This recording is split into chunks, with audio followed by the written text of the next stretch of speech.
She was Egyptian and not a foreign princess, tall, thin, and at least her husband wanted her to be portrayed as beautiful. For more than 3,000 years, Queen Nefertiti has been celebrated for her legendary beauty, but her final resting place remains a mystery. This is where the Nefertiti bust was originally created. It's one version of Nefertiti's official portrait. She may herself have signed off on this image, but really we have no idea what she looked like in real life. Now, modern science has done the unthinkable. It may have uncovered the remains of Queen Nefertiti, and what it found is shocking. DNA tests, CT scans, and long-buried secrets are revealing a chilling story of betrayal, violence, and erasure. Was Nefertiti murdered, hidden in plain sight, or deliberately wiped from history by those closest to her? For over a century, the face of Queen Nefertiti has captivated the world. Poised and timeless, carved from limestone, with paint still clinging to her eyelids as if she had just blinked. Her iconic bust appears everywhere, textbooks, documentaries, museum postcards, yet her body has never been found. Her tomb remains a mystery. And now, the one revelation no one saw coming, science may have finally found her. But what it uncovered is terrifying. Nefertiti didn't merely fade away. She vanished, leaving behind a story that has haunted history for thousands of years. Around the 12th year of her husband Akhenaten's 17-year reign, Queen Nefertiti simply vanishes from the historical record. No burial inscriptions, no royal tomb, not even a confirmed cause of death. Some experts blamed disease or plague, while others quietly wondered if someone had deliberately erased her from history. Then came K521. In 1817, deep in the Valley of the Kings, archaeologists discovered a long-forgotten tomb. Inside were two female mummies, headless, heavily decayed, with no names, no jewelry, no funerary texts. One of them, labeled KV21b, was set aside for study. For decades, researchers struggled to extract usable DNA. The tissue was too degraded, the bones too brittle. Everything changed in 2022. Using next-generation sequencing, scientists recovered enough genetic material to create a full mitochondrial profile. The results were staggering. KV21b shared the exact maternal haplogroup as Tutankhamun. She wasn't just linked to the royal family, she was part of it. A sister, an aunt, or most likely, his mother. One name stood out above all, Nefertiti. But the real shock didn't come from the DNA. It came from the scans. When forensic teams ran CT imaging, they expected to see the wear of time. Instead, they found evidence of violence. Arms broken and twisted unnaturally behind her back, a crushed ribcage and a skull shattered on one side. Dr. Sahar Salem, who led the scans, said plainly, "These injuries happened around the moment of death, not hundreds of years later." Now the question isn't just who she was, it's what was done to her. The bust captures a queen in serene perfection, but what lies beneath tells a far darker story. A story that, for the first time, is beginning to speak. The tomb that might be hiding in plain sight. While scientists studied broken bones and ancient DNA, archaeologists were examining painted stone, convinced that the final chapter of Nefertiti's story could be just inches away, concealed behind a wall in the most famous tomb on Earth. In 2015, excitement rippled through the archaeological world when British Egyptologist Dr. Nicholas Reeves proposed a chilling theory after studying ultra-high-resolution scans of Tutankhamun's burial chamber. Reeves noticed hairline cracks and faint outlines that didn't match the surrounding architecture. To him, they weren't random. They were doorways, deliberately plastered and painted over more than 3,000 years ago. His bold hypothesis, Tutankhamun's tomb, discovered in 1922, was never meant for him. It was far too small, too hurriedly finished, and too incomplete for a pharaoh. Reeves suggested that the tomb had been repurposed in haste, and that Queen Nefertiti might be buried in hidden chambers beyond, sealed off by ancient workers to conceal her after her death. The world held its breath. Ground-penetrating radar scans conducted by a Japanese team appeared to support Reeves's theory, detecting unusual voids behind the north and west walls of the tomb. Egypt's Ministry of Antiquities, then led by Dr. Mamdouh Eldamati, cautiously announced that the anomalies could indeed be empty spaces, or even hidden rooms, and with that, whispers of a hidden queen began to grow louder. Could Nefertiti have been right there all along, buried just a few feet behind her stepson Tutankhamun's golden mask? Hopes soared, but the follow-up in 2018 tempered the excitement. An Italian team using more sensitive radar scans failed to confirm any hidden chambers, suggesting the anomalies might simply be natural variations in the limestone. Yet, the debate never truly died. Some accused the later scans of being misinterpreted or even politically motivated to downplay Reeves' theory. What makes this mystery even more haunting is that the ancient Egyptians were masters of illusion when it came to death. Tombs were deliberately designed to confuse looters, and perhaps even future historians. Could Nefertiti's tomb be the greatest deception of all? Could she have been Egypt's forgotten king? Long before scientists began decoding bones and scanning tomb walls, a stranger puzzle confounded Egyptologists. Who ruled Egypt between Akhenaten's death and Tutankhamun's reign? Ancient records mention a pharaoh named Smenkhkare, a shadowy figure who appeared suddenly, ruled briefly, and vanished just as mysteriously. But what if Smenkhkare wasn't a he at all? The theory that Queen Nefertiti secretly became Pharaoh Smenkhkare has quietly gained traction over the years. This isn't just wild speculation. There's compelling evidence scattered across fragmented inscriptions and temple reliefs. Some depict a female ruler wearing kingly attributes, the double crown, the false beard. In many places, her name was carefully erased, replaced over Nefertiti's own titles. According to Egyptologist Dr. Joyce Tildesley, Nefertiti wasn't just a powerful queen. She held religious authority rivaling Akhenaten himself. Near the end of his reign, inscriptions even refer to her using masculine royal epithets, something no queen before her had ever received. Could this have been a quiet transition? A royal rebranding? Adding to the intrigue, certain items found in Tutankhamun's tomb appear to have been originally made for someone else. Inscriptions on gold trappings were hastily altered, female pronouns scratched off and replaced with masculine ones. Some scholars argue these artifacts were initially crafted for a female king, possibly Nefertiti as Smenkhkare, before being repurposed for Tutankhamun's burial. It's as if her memory wasn't just erased, it was recycled.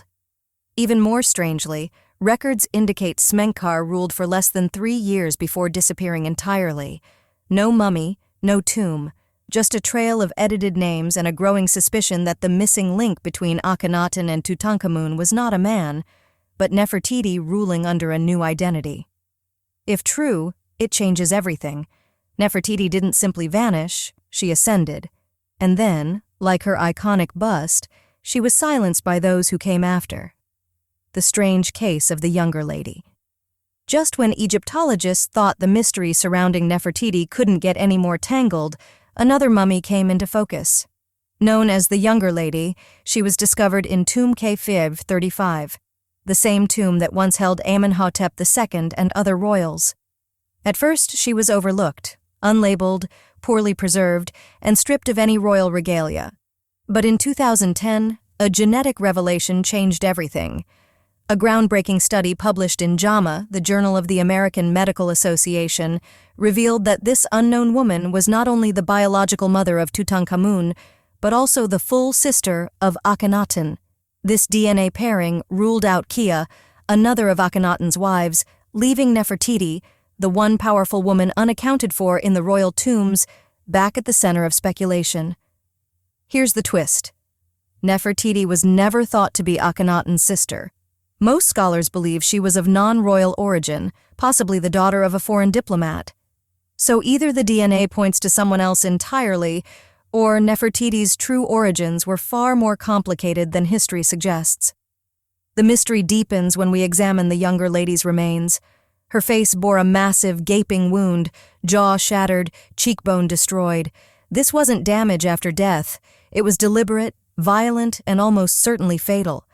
Experts like Dr. Zahi Hawass and Dr. Yosef Nagar noted that she had likely been struck with a blunt object, in a manner consistent with palace conspiracies and royal assassinations in other courts. Was this Nefertiti, silenced under another name and hidden where no one would expect?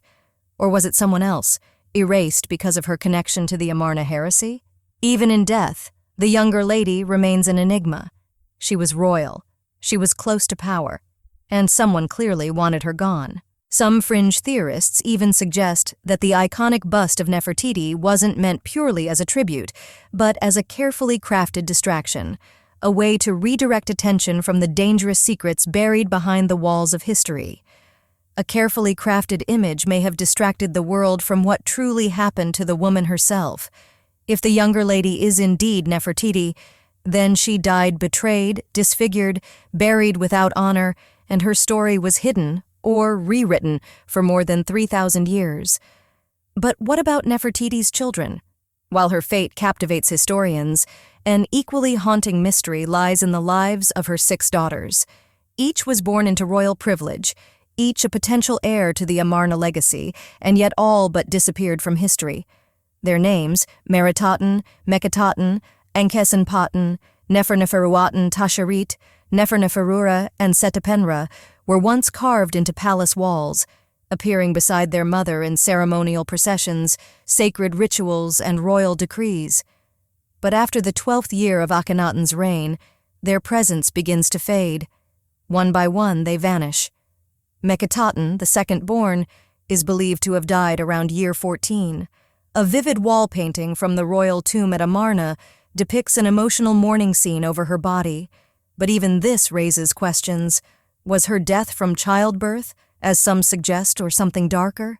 The painting includes a nurse holding a baby, an unusual detail for a funeral scene. If the child survived, whose was it? Meketaten's or Nefertiti's?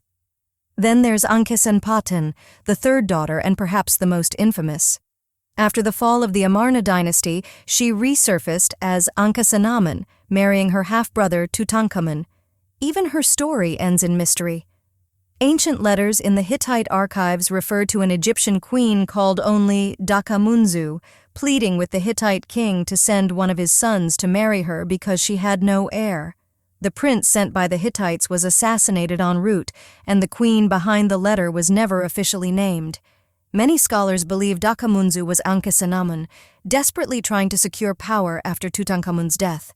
Like her mother, she too disappears without a confirmed tomb or remains. It's as if the entire bloodline was systematically erased. Why? The daughters carried not only the blood of Akhenaten, but the political stain of Nefertiti herself. Enemies of the Amarna legacy may have sought to obliterate her memory, and erasing her descendants would complete the purge. No tombs, no records, no future.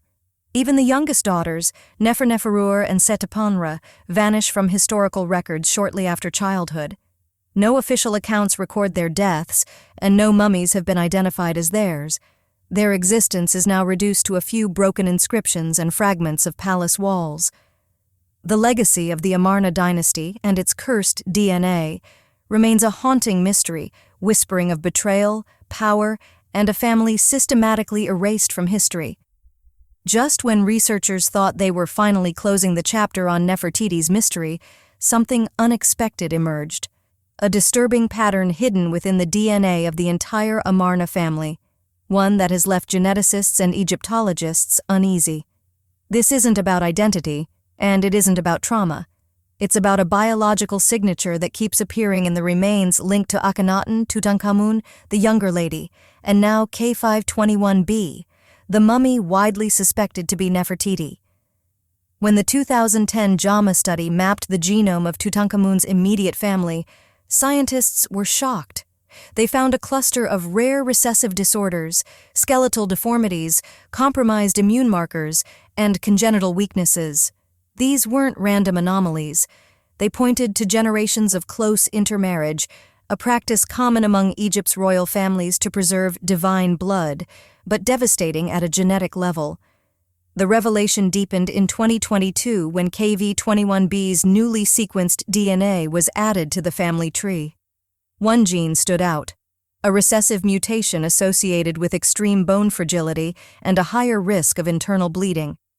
Experts at Cairo University quietly warned that anyone carrying this mutation would be physically vulnerable, easily injured, slow to heal, and far more likely to die from blunt trauma.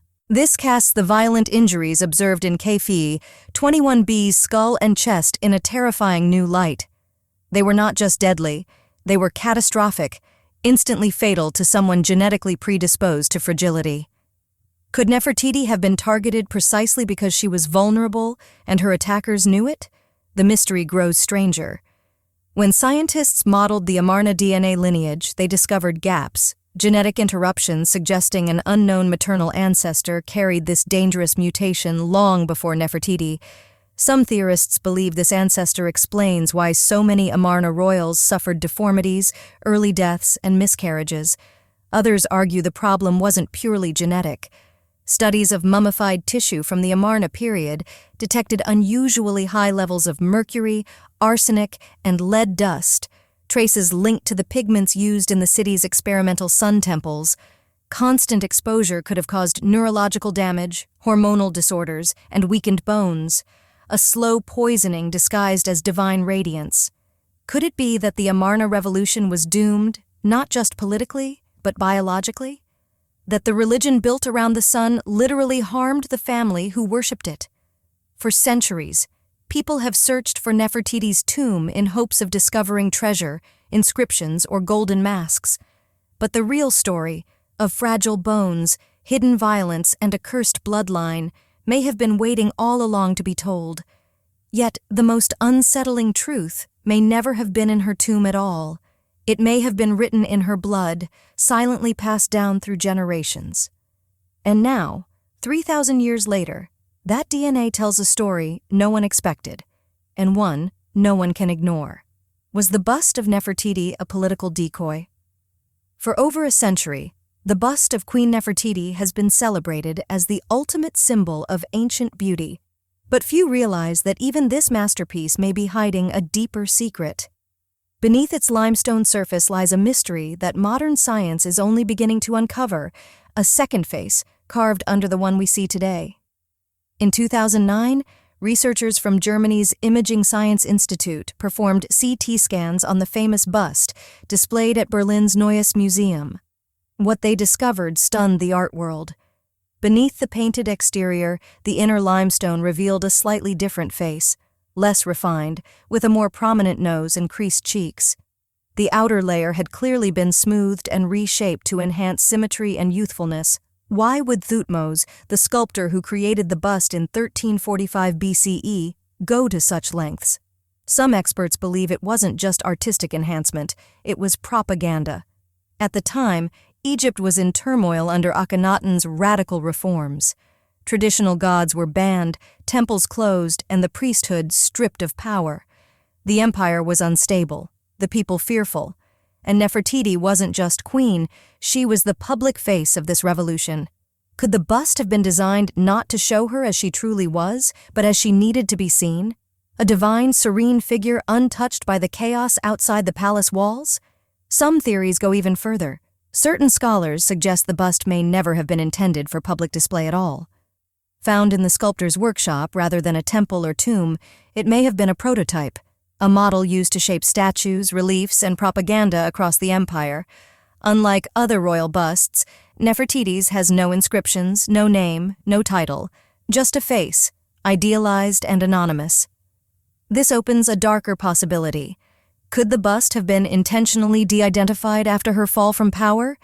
Was her image stripped of identity, left as a mask to survive the political purge? And yet, somehow, that face endured. Forgotten for over 3,000 years in a workshop, it resurfaced in 1912 and became one of the most photographed artifacts in the world. If her tomb was stolen, if her memory was erased, if her bones were destroyed, this bust may be the only part of Nefertiti they couldn't touch. But even it may not show the truth. The real woman seems to have been carved away long ago, layer by layer. What remains may not be a portrait at all, but a mask crafted to rewrite history. What if the most beautiful face in history was designed to conceal a crime? Was Nefertiti's legacy rewritten or erased entirely? Could her true story still be buried, waiting to be uncovered?